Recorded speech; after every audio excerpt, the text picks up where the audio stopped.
सगळ्या गुंडांना एकतर मोका लावला पाहिजे, एपीडी कायदा लावा, त्यांना हात टांबा. अरे दादा पोलिसच असू शकतो, दुसरा दादा कोणी असू शकत नाही कायद्यामध्ये. आपल्यासोबत सदाभाऊ खोत आहेत. काय सांगणार, आज अंदाज समितीची बैठक झालेली आहे, एकूणच कोणत्या विषयावर चर्चा झालेली आहे आणि कोणकोणत्या डिपार्टमेंटची चर्चा झाली? अंदाज समितीच्या बैठकीचा वृत्तांकन सविस्तरपणाला अध्यक्ष महोदय सांगू शकतील, परंतु या समितीच्या माध्यमातून पाटबंधारे विभाग असेल, आरोग्य विभाग असेल, बांधकाम विभाग असेल, ग्रामविकास विभाग असेल किंवा पाणी पुरवठा असेल, अशा वेगवेगळ्या विभागाचा त्या ठिकाणी आज आम्ही आढावा घेतलेला आहे आणि उद्या काही कामांचा पाहणी आणि दौरा आम्ही करणार आहोत. आणि त्यानंतर परवा आम्ही काही ज्या त्रुटी आहेत त्याच्या संदर्भामध्ये त्या ठिकाणी अध्यक्ष महोदय प्रशासनाला सूचना देतात. आपण आता नुकतीच एसटी महामंडळाचं जे कार्यालय आहे त्या ठिकाणी भेट दिलेली आहे, त्या ठिकाणी आंदोलन करण्यात आलं. नेमकं काय प्रकार होता? काय आहे की राज्यामध्ये सेवाशक्ती संघर्ष एसटी संघटना हे आमदार गोपीचंद पडळकर आणि मी आणि आमचे सहकारी आम्ही कामगारांच्या हितासाठी चालवत आहोत. एसटी कर्मचारी हा खेड्यापाड्यातला आहे, अल्पभूधारक आहे, शेतकऱ्याचा पोरगा आहे आणि 18 पगड जातीचे लेकरं बाळ या लालपरीमध्ये खऱ्या अर्थानं तिला वैभव यावं म्हणून घाम गाळत आहे. आणि आम्ही सातत्यानं चालक, वाहक आणि कारागीर हे जे काही कष्टकरी वर्ग आहे यांना न्याय मिळावा या दृष्टीची भूमिका ठेवत असतो. मी आज स्वतः या ठिकाणी डेपोमध्ये भेट द्यायला येणार होतो, हे 2 दिवसापूर्वी कळवलेलं होतं, पण विभागीय नियंत्रक यांनाही भेटणार होतो. तर विभागीय नियंत्रक खुर्ची सोडून पळून गेलेले होते आणि मग आम्ही त्या खुर्चीला त्यांचा बोर्ड ठेवून त्या ठिकाणी हार घातला आणि हार घालून निघालो. ऑफिसला कुलूप घालणार होतो, परंतु त्यांना कळलं ऑफिसला कुलूप लावणार आहे. तेवढ्यात ती आदर्श शक्ती त्या ठिकाणी अवतरली, जसं भूत अवतारावं तसं. परंतु हा विभागीय नियंत्रक यांनी मोठ्या प्रमाणामध्ये बदलीमध्ये भ्रष्टाचार केलेला आहे. मुळामध्ये बदलीची प्रक्रिया ऑनलाईन असताना ऑफलाईन बदल्या यांनी केलेल्या आहेत, ह्यांना तो अधिकार नाही. आणि हे आम्ही एमडीच्या निदर्शनाला आणून दिलं. यांना निलंबित करण्याचा निर्णय झाला, परंतु निलंबित केलं गेलं नाही. कारण एसटी ही भ्रष्टाचाराच्या गाळामध्ये रुतलेली आहे. नट बोल्टापासून ते टायरच्या रिमोल्डिंग पर्यंत सगळ्यांनी तिच्यावर हात मारायचा आणि कष्ट मात्र 3 माणसांनी करायचे, एक वाहक, चालक आणि आतला एसटीची दुरुस्ती करणारा मिस्त्री असेल, नाही त्याला कारागीर म्हणू आपण. या तिन्हींनी कष्ट करायचं आणि बाकीच्यांनी फक्त गबर शिंगासारखं त्या ठिकाणी हात मारत बसायचं. आणि म्हणून खालपासून वरपर्यंत मोठ्या प्रमाणामध्ये एसटीमध्ये भ्रष्टाचार बोकाळलेला आहे. कारण लालपरी हे गावगाड्यातले ग्रामीण भागाचं एक वैभव आहे, रक्तवाहिनी आहे. आपली लेकरं बाळ शिक्षणासाठी शहरामध्ये येत असतात, गावखेड्यातली माणसं बाजारहाट करायला येत असतात. सरकारनं अनेक योजना, खऱ्या अर्थानं लाडक्या बहिणीसाठी अर्धे तिकीट योजना असेल, माता कोतार यांच्यासाठी मुक्त प्रवास, अर्ध तिकीट, स्वातंत्र्य सैनिकांना मुक्त प्रवास, वेगवेगळे पुरस्कार मिळालेल्यांना मुक्त प्रवास, अशा अनेक सुविधा दिलेल्या आहेत एसटीमध्ये.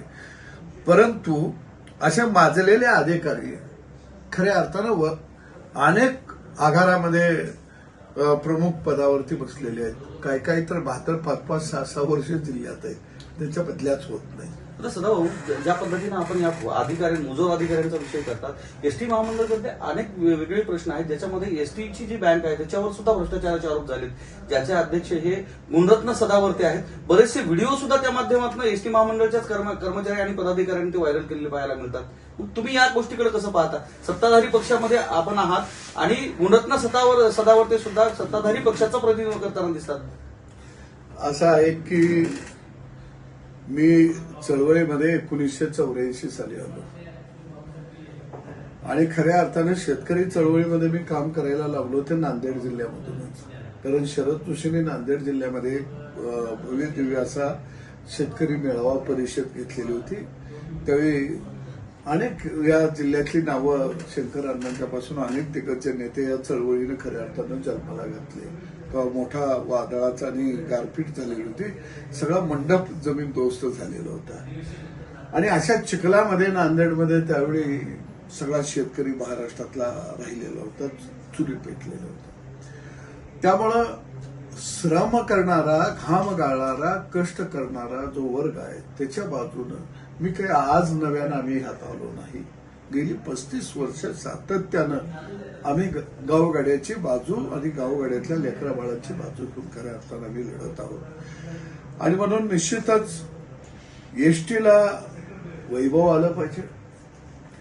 एसटी मी मगाशी म्हटलं की जसं ही रक्तवाहिनी आमची असल्यासारखी आहे आणि ती डौलानं टिकली पाहिजे ही भूमिका घेऊन आम्ही प्रश्न मांडत असतो. आंदोलन ज्यावेळी आम्ही हातामध्ये घेतलं एसटी कर्मचाऱ्यांचं, तुमच्या लक्षात आलं असेल की बिचाऱ्यांना लई पगार कमी होता, 12,000, 13,000, 14,000, 15,000.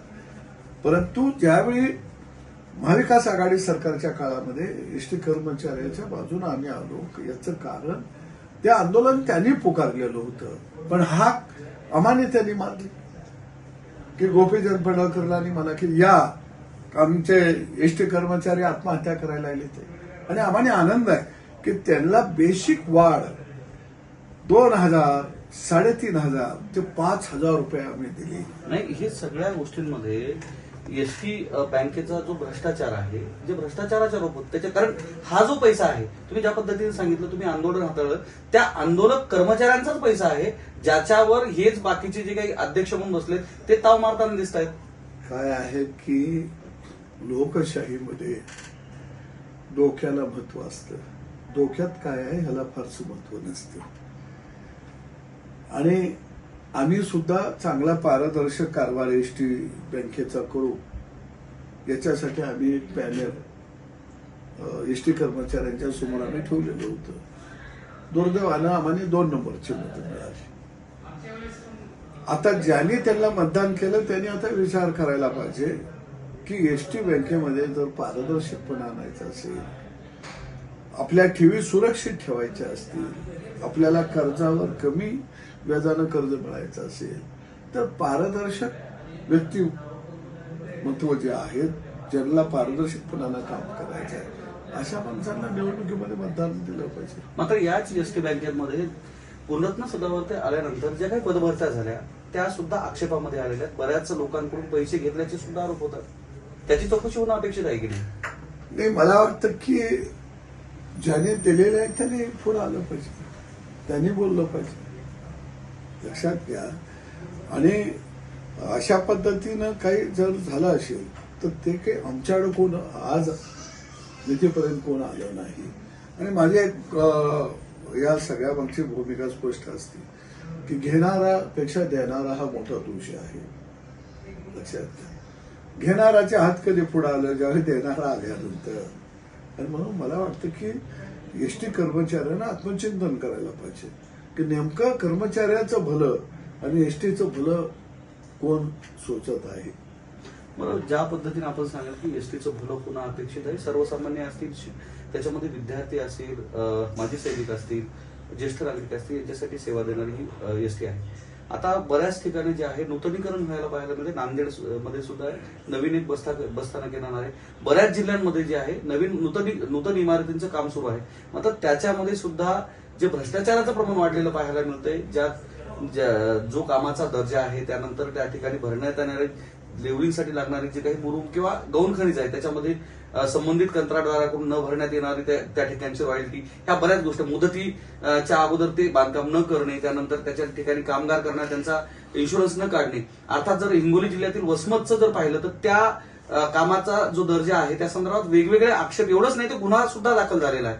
तुम्ही ह्या कामांची चौकशी होणं अपेक्षित नाही आहे असं वाटत नाही का? एसटीचा हा प्रचंड भोंगळ कारभार आहे. आता तुम्ही वसमतचा सांगितला, अशा अनेक ठिकाणी कामाचा दर्जा फारसा चांगला दिसून येत नाही. परंतु आता परिवहन मंत्र्यांनी सरनाईकांनी खऱ्या अर्थानं मनावर घेऊन अनेक बस स्थानकं राज्यामध्ये नव्यानं उभा करायचा निर्णय धरला पीपी मॉडेल अंतर्गत. खरं बघितलं तर त्या ठिकाणी एसटीच्या जागा ज्या आता आहेत राज्यातल्या त्या सगळ्या मध्यवर्ती जागा आलेल्या आहेत. पूर्वी त्या जागा गावाच्या बाहेर होत्या, आता शहरांचं मोठ्या गावांचं विस्तारीकरण झालं आणि त्या जागा मध्यवर्ती ठिकाणावरती आलेल्या आहेत. एसटीचं उत्पन्न जर वाढवायचं असेल तर आगार उभा करत असताना साईटनं बाजारपेठ सुद्धा उभा करायला पाहिजे भाडे तत्वावरती, की जेणेकरून दर महिन्याला आर्थिक सोर्सेस निश्चितपणानं त्यातून येते. एक आहे की पब्लिक ट्रान्सपोर्ट हे जगामध्ये कुठंच फायद्याचं असत नाही, परंतु ते एक सेवा म्हणून चालवायचं असते. ते चालवत असताना काही भाग सरकार उचलत असतं. आज आपलं सरकार बराचसा भाग एसटीचा निश्चितपणानं त्या ठिकाणी उचलत आहे. कारण आपण एसटीच्या माध्यमातून अनेकांना सुविधा देत असतो, विद्यार्थ्यांना पास देत असतो, इतर वेगवेगळ्या योजनेखाली अनेकांना एसटीचा प्रवास मोफत असतो आणि तो सगळा भार एसटीवर पडत असतो. तो सरकार त्या ठिकाणी निश्चितपणानं देत असतं. परंतु गाड्यांचे दर्जा जो आहे गाड्यांचा तो आपल्याला सुधारणं अत्यंत गरजेचं आहे. दुसऱ्या बाजूला इलेक्ट्रिकवरती चार्जिंगच्या काही गाड्या आपल्याला जास्तीत जास्त वापर करता येईल का, सोलर वापरता येईल का दिवसाच्या गाड्यांना. लांब पल्ल्याच्या ज्या गाड्या आहेत त्या ज्या पद्धतीनं खाजगी ट्रॅव्हल्स आहेत, ट्रॅव्हलच्याच धर्तीवरती गाड्या आपण खरेदी करून लांब पल्ल्याच्या गाड्या आपण का चालवू शकत नाही. जर ट्रॅव्हल्सवाले मुंबई, पुणा, नांदेड जर अशा ट्रिपा मारत असतील आणि त्यांचं बुकिंग फुल होत असेल, कर्ज काढून ते नफ्यात येत असतील, तर मग आम्ही काय येत नाही नफ्यामध्ये. आम्हाला काय कुठं हप्ता द्यायचा आहे का, काही नाही. ते सगळं करून नफ्यात येतात. आणि म्हणून मला वाटतं की एसटीला नफ्यात आणायचे असेल तर या सगळ्या गोष्टीचा विचार होणं अत्यंत गरजेचं आहे असं मला वाटतं. आणि काय झालं की 2 माणसं ड्रायव्हर कंडक्टर, त्याच्या उरावर 9 माणसं इथं मागे खाणारी. टी तपासणी अधिकारी आहे, क्लार्क आहे, अकाउंटवाला आहे, विभाग नियंत्रक आहे, डेपो मॅनेजर आहे, डेपो मॅनेजर आहे. एवढे लोडने ठेवले ते आणि हे थांबवलं पाहिजे कुठेतरी. निश्चितच सदाभाऊ, आपण प्रामुख्यानं शेतकरी नेते म्हणून आपण सगळा महाराष्ट्र आपल्याकडे पाहतो. आता शेतकऱ्यांचे जे प्रश्न आहेत ते जे आहेत ते प्रलंबित असल्याचं बऱ्याच ठिकाणी पाहायला मिळते. आपण नांदेड जिल्ह्यातलंच एक उदाहरण जर घेतलं तर एका शेतकऱ्याची ऊर्ध्व पेनगाव प्रकल्पामध्ये कॅनॉनच्या जागेमध्ये 50 वर्षापूर्वी शेती जाते. त्यानंतर नांदेड जिल्हा न्यायालय त्याला निकाल देते आणि त्याच्यामध्ये संबंधित जे कार्यकारी अभियंता कार्यालय ऊर्ध्व पेनगंगा प्रकल्प आहे अधिकारी आहेत त्यांचा फर्निचरचा लिलाव करून त्याचे पैसे देण्याचं सांगण्यात येते आणि नंतर उच्च न्यायालयाकडून त्याच्यावर स्टे येतो आणि केवळ त्या शेतकऱ्याला ज्याची रक्कम 15 लाखाच्या आसपास आहे त्याला केवळ 2 लाखावर समाधान मानावं लागते आणि ती मिळणारी रक्कम सुद्धा 50 वर्षानंतरची आहे. मग या शेतकऱ्यांना कुठेतरी न्याय मिळावा असं आपल्याला वाटत नाही का? मी मगाच्या आढावा बैठकीमध्ये मी म्हटलं तर की बाबा ज्या शेतकऱ्यांच्या जमिनी तुम्ही धरणांच्यासाठी घेतलेल्या आहेत, धरणं पूर्ण झालेले आहेत, त्यांचं पुनर्वसन होणं गरजेचं आहे किंवा त्यांना जी काही आपण रक्कम देणार आहोत ती तातडीनं त्याचा प्रस्ताव करून द्यायला पाहिजे. परंतु अनेक वर्ष आपण निश्चितपणानं दिलेले नाही. मी एक तुम्हाला सांगतो की शेतकऱ्यांच्या प्रश्नावरती आम्ही नेहमीच संवेदनशील राहिलेलो आहे. आज कापसाच्या बाबतीमध्ये एसटीबीटी बियाणं जे आहे तणाला सहनशील बियाणं, ते बियाणं शेतकऱ्याला वापरू दे ना, जगामध्ये त्याला बंदी नाही आहे. आणि मग आपणच अशा वाहनांना कशासाठी आपण बंदी घालतो. आणि म्हणून मला वाटतं की आज शेतकऱ्याला चारी बाजूला तो संकटात आहे. आसमानी सुलतानी ही तर संकट त्याच्या 5वीला पोचलेले आहे. एका बाजूला जागतिक बाजारपेठेचा फटका त्याला बसत आहे, बदलत्या वातावरणाचा फटका त्याला बसत आहे, सिंचन अपूर्ण असल्यामुळं हातातून झालेले पीक तरी हातातून जात आहे. अशा अनेक संकटाला शेतकरी जात आहे. दुसरी एक मी तुम्हाला महत्वाची गोष्ट मी सांगेन की कर्जमाफी ही मलमपट्टी आहे, हा कायमस्वरूपी त्याच्यावरचा इलाज नाही. कसं आहे की बघा की किस्तूड आपल्याला उठलं की आपण त्याला औषध करतो, लगेच दुसरं किस्तूड उठतं, परत औषध करतो. पण जोपर्यंत हे किस्तूड का उठत आहे याचा अभ्यास होणार नाही, त्याची तपासणी होणार नाही, तोपर्यंत किस्तूर उठणं थांबणार नाही. कितीही कर्जमाफी तुम्ही करा, शेतकरी कर्जबाजारीच होणार जोपर्यंत शेतकऱ्याला परवडेल असा शेतमालाला भाव मिळू शकत नाही. शेवटचा प्रश्न, तुम्ही ज्या पद्धतीने आपण आता महाराष्ट्रामध्ये आणि एकूण नांदेड जिल्ह्यामध्ये वाढतं जे गुन्हेगारीचं प्रमाण पाहिलं तर त्याच्यामध्ये नांदेड जिल्ह्यामध्ये गेल्या 50 तासामध्ये 48 ते 50 तासामध्ये तब्बल 5 खून झालेले आहेत. आणि ही जी वाढते गुन्हेगारीचं प्रमाण आहे त्या गोष्टीकडे कसं पाहता? राज्याचे कार्यक्षम मुख्यमंत्री देवाभाऊ यांच्याकडे पाहिलं जातं, तर दुसरी गोष्ट अशी की गृह खातेही सुद्धा त्यांच्याकडेच आहे. मग गुन्हेगारावर वचक राहिलं नाही महाराष्ट्रात असं म्हणता येईल का? काय आहे की पूर्वी मुंबई हे गुन्हेगारांची राजधानी म्हटलं जायचं. मुंबई म्हटलं आणि तिथले डॉन म्हटलं की अंगावरती शहारे यायचे.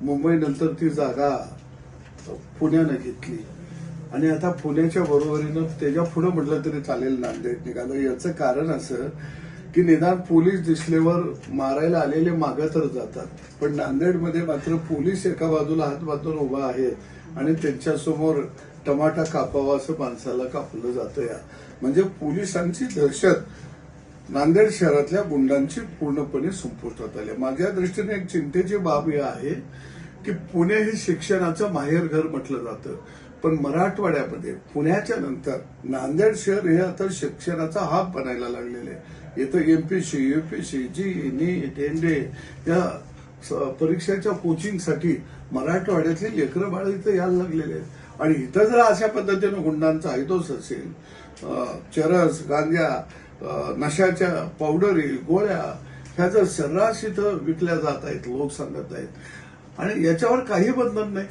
आणि म्हणून मला वाटतं की सगळ्या गुंडांना एकतर मोका लावला पाहिजे, एमपीडी कायदा लावा, त्यांना हात डांबा.